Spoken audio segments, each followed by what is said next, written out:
in the quiet suburb of Pine Grove where the wild meets the civilized and unspoken.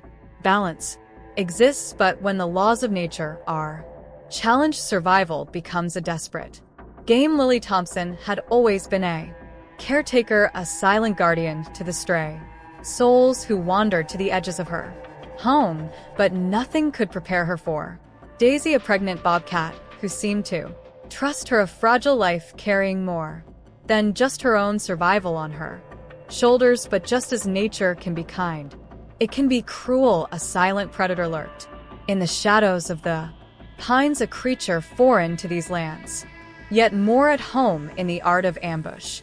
When fate collided on one fateful afternoon, it was no longer about territory or instinct, it was about life or death. Would the wild claim its own, or would an unexpected alliance shift the course of nature itself? This is a story of survival, courage, and the undeniable bond between the untamed and the human heart. The late afternoon sun cast long shadows across Pine Grove, a quiet suburban neighborhood on the outskirts of Jacksonville, Florida. The area was known for its dense pine forests that bordered the carefully manicured lawns, creating a unique blend of wilderness and civilization.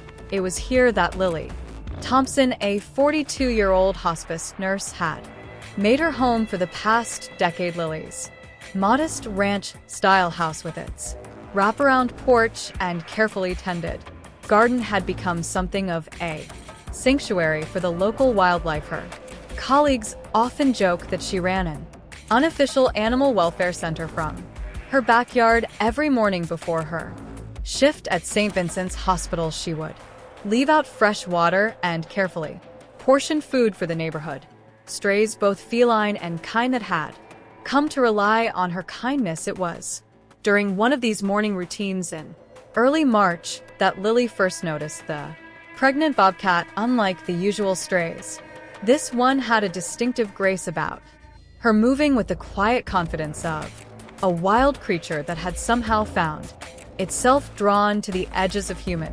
habitation. The bobcat's tawny fur was marked with beautiful black spots, and despite her swollen belly, she maintained an athletic build that spoke of her predatory nature. Lily, with her years of experience handling strays, knew better than to approach the wild animal directly.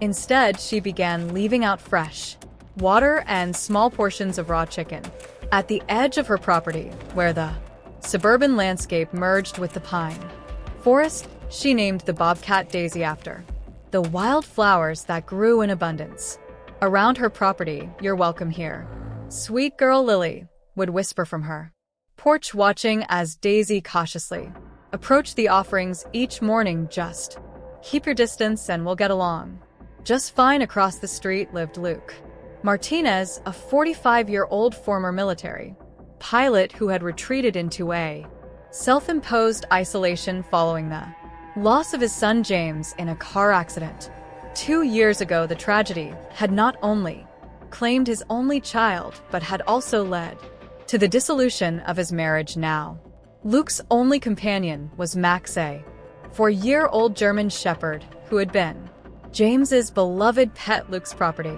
unlike Lily's well-tended garden, showed signs of neglect. The grass had grown somewhat wild, and the flowers that his ex-wife had planted were now overcome by weeds. He spent most of his days inside, working remotely as a flight simulator instructor for a private aviation company. The only times he ventured out were for Max's walks, which he took at odd hours to avoid running into neighbors from his home office window. Luke had observed Lily's morning ritual with mild curiosity. He noticed the bobcat too, but unlike his neighbors' concerned interest, he viewed the wild animal's presence with military pragmatism. Another potential problem in an already complicated world. "Keep your distance, Max," he would warn his dog whenever they spotted Daisy during their pre-dawn walks. Max, despite his training and natural curiosity, seemed to understand the gravity in his master's voice and would obediently stay close as March progressed, Lily noticed subtle changes in Daisy's behavior. The Bobcat began appearing more frequently, sometimes twice or 3 times a day, and would often rest in the shade of the large pine trees that bordered Lily's property. Her movements had become more labored, and Lily suspected the birth was approaching. She's choosing to stay close, Lily mentioned to Sarah, her colleague at the hospital during their lunch break.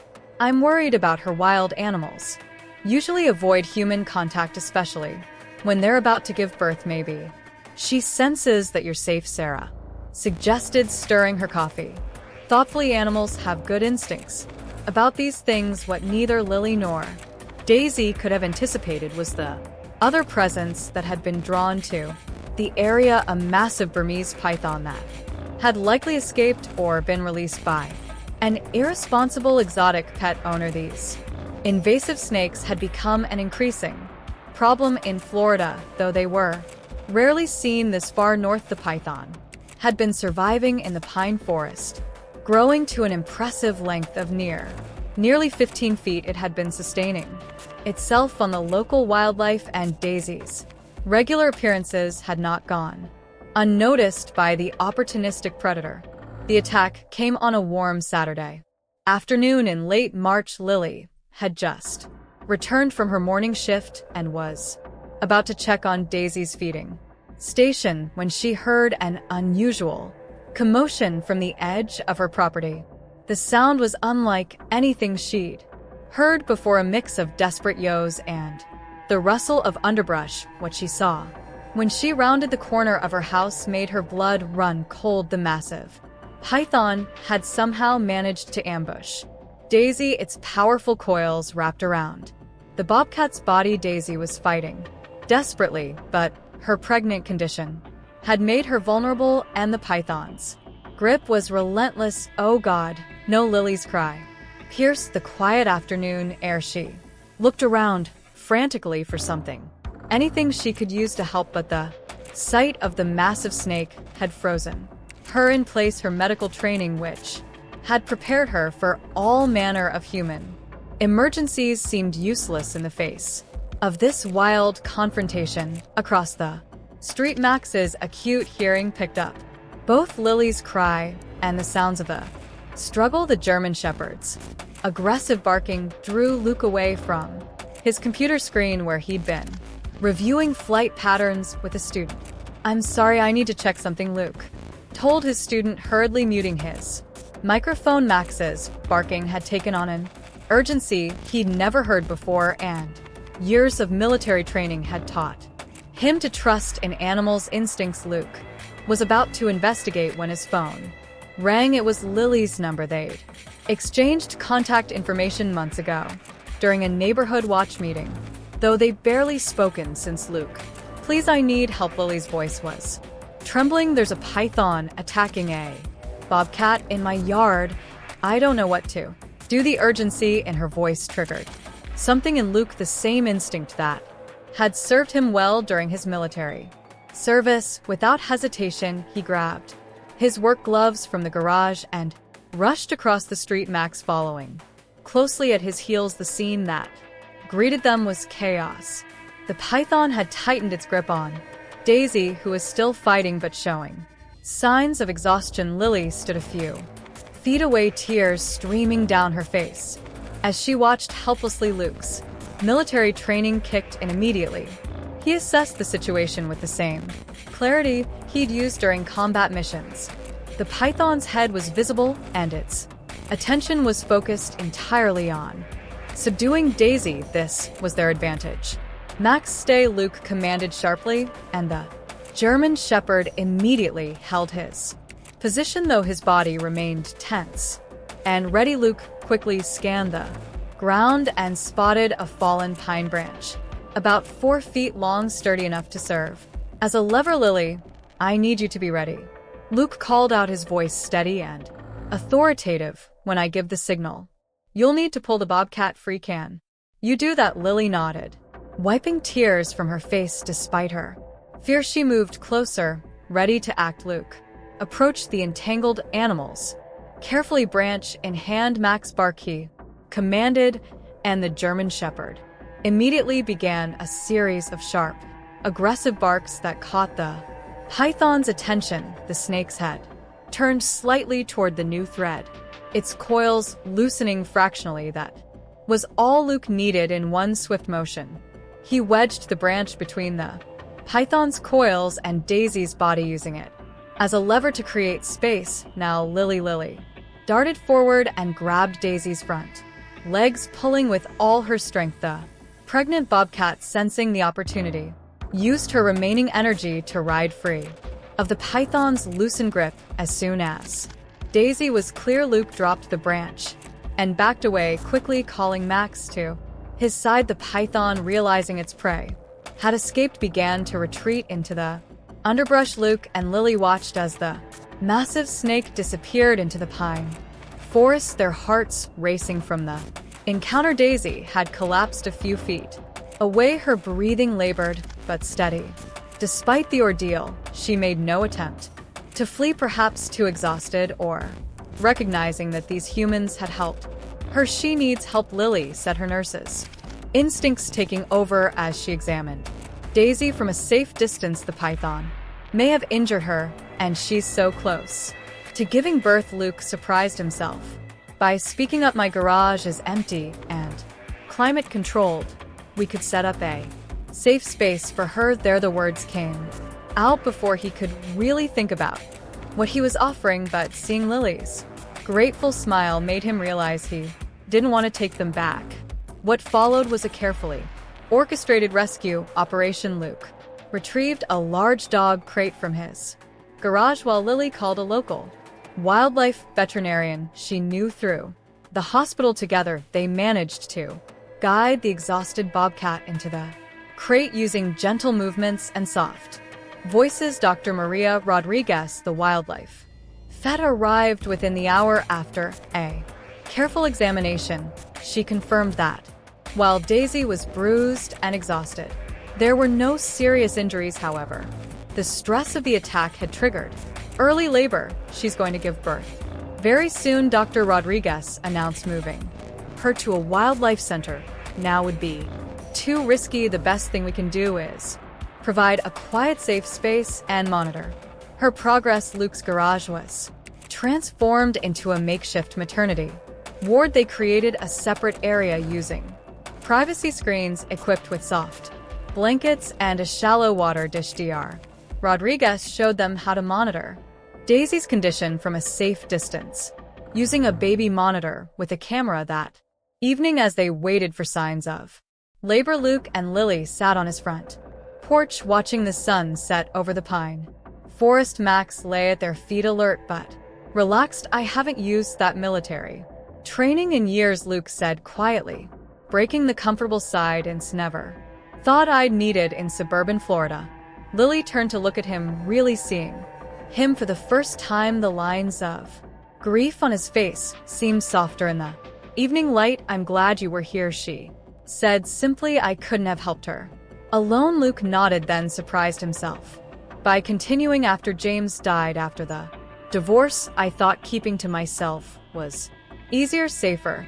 He patted Max's head absently. James loved this dog so much.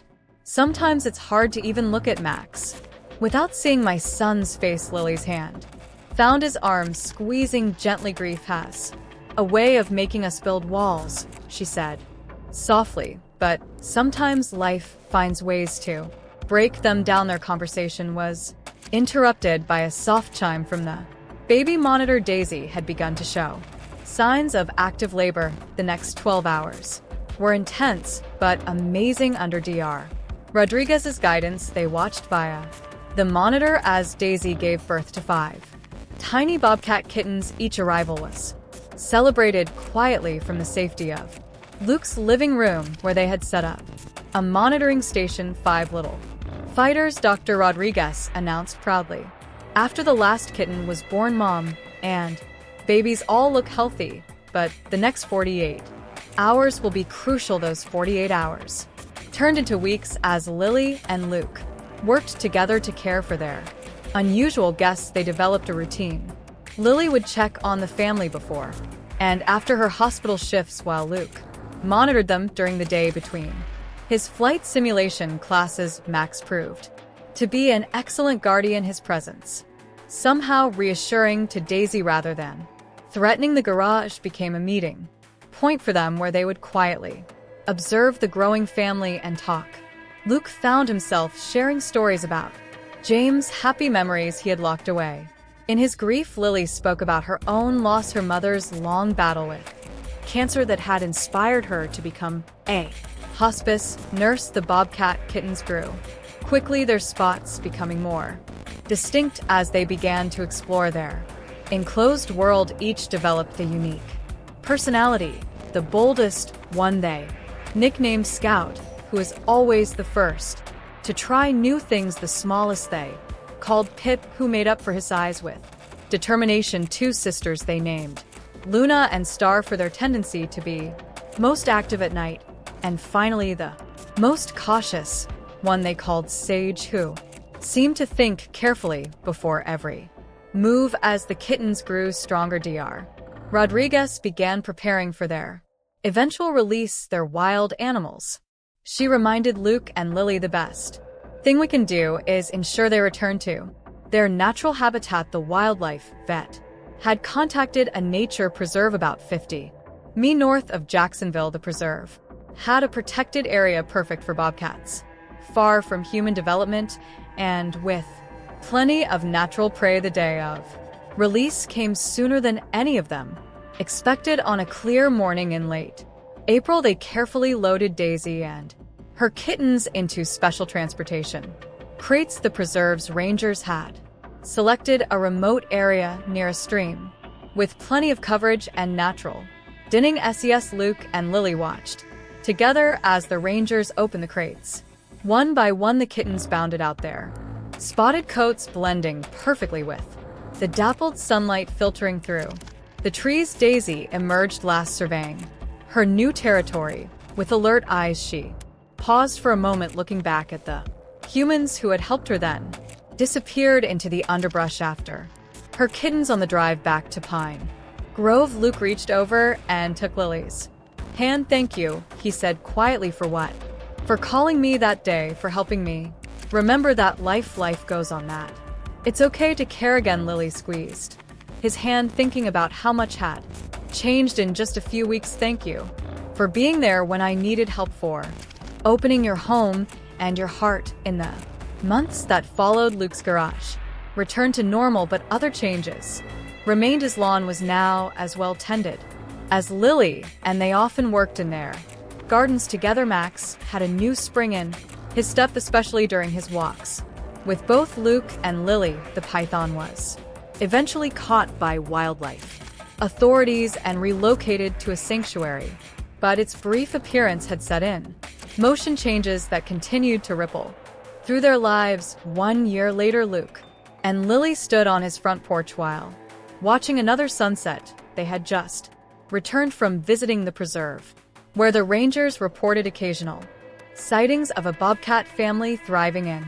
their new territory. Life has a way of bringing the right people together at the right time, Lily mused, leaning against Luke's shoulder. "Even if it takes a pregnant bobcat and a python to make it happen," Luke added with a smile, wrapping an arm around her. Max lay at their feet, his head resting on his palms, as he watched the darkening yard. In the distance, a whip PW called its evening song, carrying across the pine forest that had brought them all together. The story of Daisy and her kittens became something of a legend in Pine Grove. Lily continued to care for the neighborhood strays, but now she had helped. Luke's garage, though no longer a bobcat nursery, had become a workshop where he built feeding stations and shelter boxes for local wildlife, which Lily distributed to other animal lovers in the community. They kept the baby monitor as a reminder, though it now sat on a shelf alongside framed photos of Daisy and her kittens. Next to these was a picture of James, with Max as a puppy, no longer hidden away, but celebrated as part of their shared story. Sometimes on quiet evenings, they would walk to the edge of the pine Forest with Max, remembering the day when nature's drama had brought them together. They never saw another python, but occasionally they would glimpse a bobcat. In the distance, probably not Daisy, but it always made them smile to think of her and her family thriving in their wild home. Their story served as a reminder that healing often comes in unexpected ways, that courage can be found in the most desperate moments, and that sometimes it takes a wild encounter to help us find our way back to the simple truth that we are not meant to face life challenges alone.